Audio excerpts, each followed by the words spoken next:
우리 아이들 열나면 당황스럽죠? 특히 해열제를 먹여도 열이 안 떨어지면 더욱 그렇습니다. 이때 열이 왜 났는지 알 수 있다면 지혜롭게 대처할 수 있겠죠? 그래서 오늘은 열이 나는 10가지 이유를 말씀드리겠습니다. 안녕하십니까? 건강디자인연구소 잘김약사입니다. 열이 나는 이유, 그 첫 번째 이유는 아시다시피 염증입니다. 글자에서 알 수 있듯이 염증은 열과 밀접한 연관이 있습니다. 원리적으로 전염증성 사이토카인이 증가하면서 프로스타글란딘이 많이 생성되고 이게 뇌 열 중추를 자극해서 열이 나게 됩니다. 왜 우리 몸이 이런 기전을 만들었을까요? 염증을 빨리 낫게 하기 위함이죠. 열이 오르면 염증을 복구하는 효소들이 활성화됩니다. 효소는 단백질로 이루어져 있는데요. 이 단백질은 1도의 온도 차이에도 활성도가 현격히 달라집니다. 그러므로 염증 치료에 국소적, 전신적 체온 상승은 필수입니다. 두 번째, 예방접종과 감염. 예방접종, 바이러스나 세균 등이 몸에 들어오면 면역세포들이 달라붙어 빨리 처치를 하게 됩니다. 이때 면역세포들이 일을 잘하려면 앞서 설명한 것처럼 온도가 올라가야 합니다. 그래서 몸은 체온 세팅 값을 일부러 높입니다. 반대로 몸에 들어온 균들은 높은 온도에서는 힘이 빠져 증식을 제대로 못하게 됩니다. 결국 열은 감염성 질환을 빨리 낫기 위한 자구적 방어 시스템이다. 이렇게 이해하시면 됩니다. 실제 보수적인 소아과 선생님들은 항생제나 항바이러스제로 치료하면서 해열제는 힘들 때만 먹이라고 권고합니다. 상당히 합리적이죠. 해열제를 아껴 먹어야 열을 빨리 제어할 수 있다는 거죠. 세 번째, 추워도 열이 날 수 있습니다. 인체를 포함한 자연계는 열역학 제1법칙 지배를 받습니다. 인체에 들어온 열과 생긴 열에서 나간 열을 빼서 남으면 발열이 되는 거죠. 여기서 생긴 열은 에너지를 만들면서 자연스럽게 발생한 열입니다. 몸은 열을 7가지 구멍을 통해서 발산합니다. 눈, 코, 입, 귀, 똥구멍, 오줌구멍, 땀구멍. 이 중에 제일 중요한 게 땀구멍입니다. 만일 추우면 땀구멍이 막혀 열 방산에 차질이 생깁니다. 다시 말해서 나간 열이 줄어드는 거죠. 그래서 추우면 오줌 마려운 이유가 피부로 빠져나가지 못한 열을 소변으로 빼기 위한 몸의 자구적 반응인 거죠.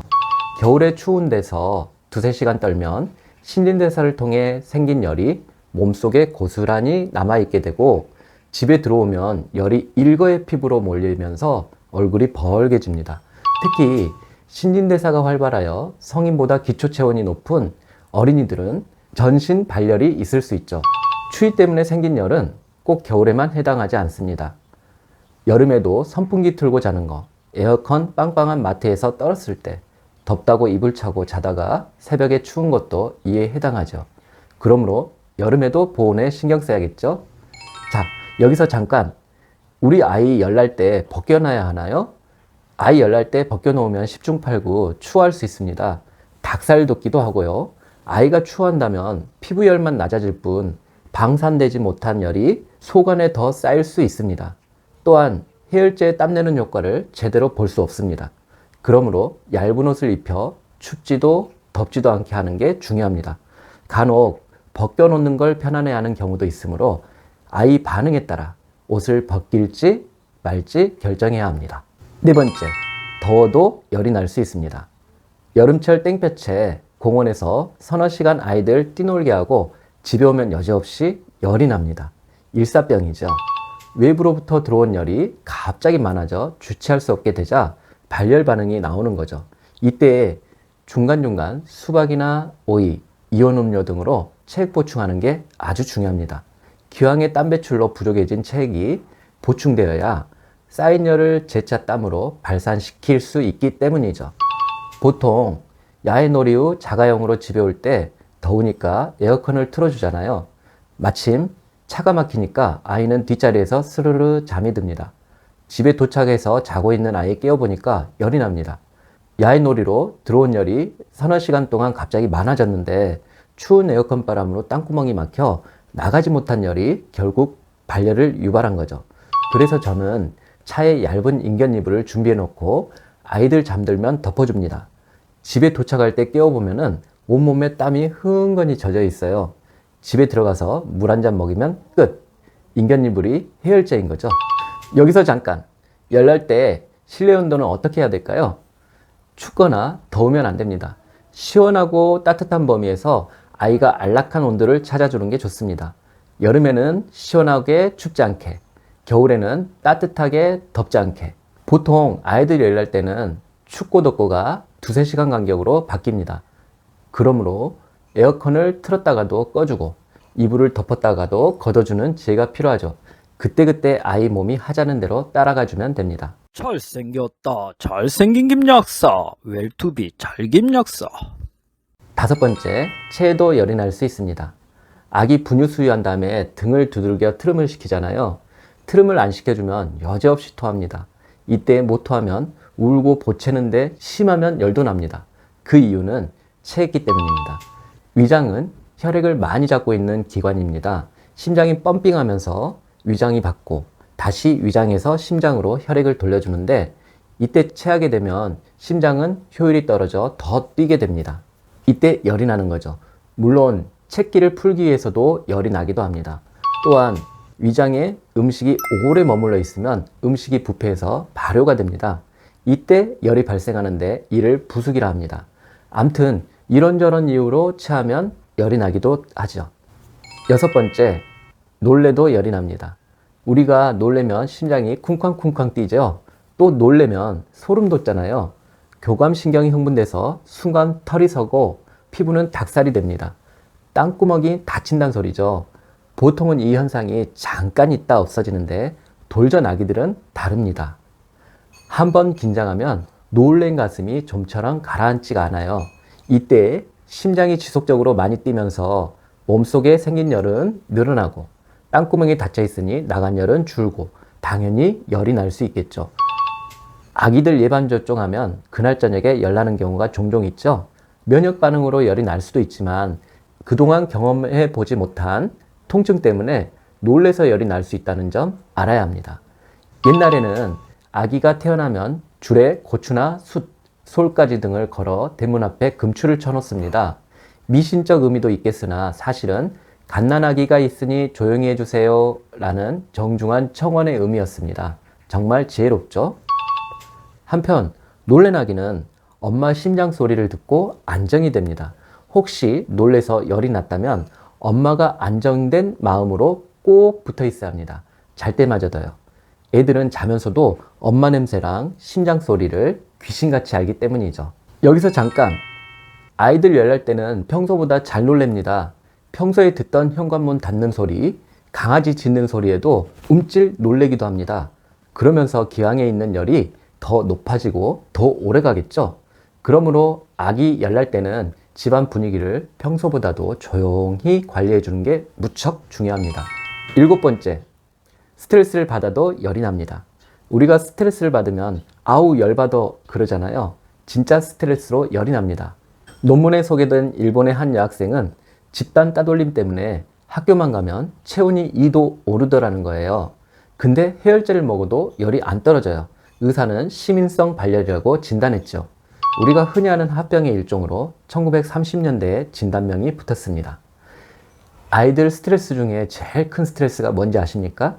엄마가 동생 임신했거나 낳았을 때입니다. 일명 아수탄다고 하죠. 어느 정도 스트레스냐면 남편이 젊은 여성을 같이 산다고 집에 데려왔을 때 부인이 받는 스트레스. 어마어마하죠? 졸도 안 하면 다행이에요. 우리가 스트레스를 받게 되면 몸은 말초혈관을 수축시켜 적은 양의 혈액으로 손발이나 뇌가 하는 기능을 유지할 수 있게 하고 나머지는 심장과 폐에 집중시켜 그 스트레스를 탈출하게 합니다. 만일 이 상황이 오래 지속되면 열이 나게 해서 혈관 탄력성을 높여 말초혈관이 터지는 것을 방지합니다. 20여 년 전 KBS에서 청개구리 민우를 위한 자장가라는 제목으로 스트레스를 받으면 뇌혈관이 막혀서 뇌경색이나 뇌출혈을 유발하는 소아 중풍을 앓고 있는 한 어린이의 안타까운 사연을 소개했습니다. 만일 민우가 그 상황에서 열이 났더라면 모야모야병이라는 희귀병을 앓지 않았을 거라 개인적으로 생각해 봅니다. 스트레스에서 열도 고마운 존재 아닐까요? 잘생겼다. 잘생긴 김약사. 웰투비 잘김약사. 여덟 번째, 변증열, 지혈이라고 합니다. 유아들이 장기가 성숙해가는 과정에서 자연적으로 발생되는 열입니다. 애들 키워보신 분들 기억을 더듬어 보면 아실 텐데 아이가 이유 없이 2, 3일 동안 열이 난 다음에 눈망울이 더 똘망똘망해지거나 기어다니던 아이가 걷는다거나 돌되기 전 열칠해하는 경험을 해보셨을 겁니다. 변증열은 유아기에 30일에서 35일 주기로 찾아오고 미열 정도 수준이지만 간혹 고열이 나기도 합니다. 구분할 수 있는 방법은 열이 나는데도 엉덩이와 귓볼에는 열감이 안 느껴진다고 합니다. 또한 조금 보챌 뿐이지 잘 먹고 잘 놀고 잘 싸고 잘 잡니다. 이때는 해열제를 안 먹거나 아껴 먹어도 되겠죠? 아홉 번째, 혈액이 부족해도 열이 날 수 있습니다. 간혹 어린 학생들 생리 이후에 열이 나는데 해열제를 먹어도 열이 안 떨어져요. 왜일까요? 지난 해열제의 원리 영상에서 설명했는데요. 몸의 혈액은 장기에서 생긴 열을 식혀주는 냉각수 역할을 한다고 했죠. 생리로 혈액이 부족해진 상황에서 신진대사에서 나오는 열을 식혀주지 못해서 열이 나는 겁니다. 특징은 38도를 넘지 않는 미열이 지속되고 특히 저녁이 되면 열감이 더 생기고 식은땀이 나면서 경우에 따라 갈증도 수반될 수 있습니다. 이때는 해열제보다 혈액을 만들어주는 조혈제를 드시면 열이 자연스럽게 떨어집니다. 여기서 잠깐, 해열제 장기 복용은 열이 오래 가도록 조장하기도 합니다. 오랜 발열로 인해 체액은 자연스럽게 감소합니다. 더불어 땀내는 해열제를 오래 먹으면 체액 부족은 더욱더 가속화되겠죠? 체액이 부족해지면 열을 제어할 수 있는 능력이 떨어져 열이 오래 가게 되는 거죠. 그러므로 열 관리하는 동안 해열제보다 더 중요한 게 수분이나 영양 섭취일 수 있습니다. 열 번째, 어린이들 녹용, 인삼, 홍삼, 꿀 오래 먹일 경우 고열이 오래 갈 수 있습니다. 70년대, 80년대까지만 해도 집에 단열도 잘 안 되고 의복도 변변치 않아서 당시 어린이들은 추위에 약해서 감기에 늘상 걸렸습니다. 그래서 국민학교 저학년은 손수건을 가슴에 달고 다녔습니다. 가을부터 초봄까지는 추위 때문에 너나 할 것 없이 코를 흘렸죠. 그때는 녹용, 인삼, 홍삼, 꿀 등의 뜨거운 성질의 약들이 신진대사를 활성화시켜 체열을 높여주기 때문에 잠깐 먹이면 면역력을 높여주기도 했습니다. 하지만 반세기가 지난 지금은 사정이 180도 달라졌습니다. 추위 때문에 코 흘리는 어린이들을 찾아보기가 어렵습니다. 그만큼 보온력이 좋아졌다는 거죠. 오히려 한겨울에도 냉장고 찬물을 벌컥벌컥 들이킵니다. 이런 아이들한테 뜨거운 성질의 약을 먹인다면 어떻게 될까요? 상상만 해도 끔찍합니다. 정말 지혜로운 판단이 필요할 듯 합니다. 이상으로 열이 나는 10가지 이유를 살펴봤습니다. 질병의 치료에 전문가들의 도움은 필수입니다. 하지만 우리 아이들 해열만큼은 부모도 전문가가 되어야 합니다. 왜냐하면 해열제보다도 중요한 게 생활요법이기 때문이죠. 또한 아이를 가장 잘 아는 사람이 부모이기 때문입니다. 그러므로 아이들 열난다고 해열제 먹는 것도 중요하지만 왜 열났을까? 시원하게 해줄까? 따뜻하게 해줄까? 체했을까? 왜 스트레스 받았지? 한 번쯤은 생각해보는 지혜가 필요할 것 같습니다. 이상 건강디자인연구소 잘김약사였습니다. 감사합니다.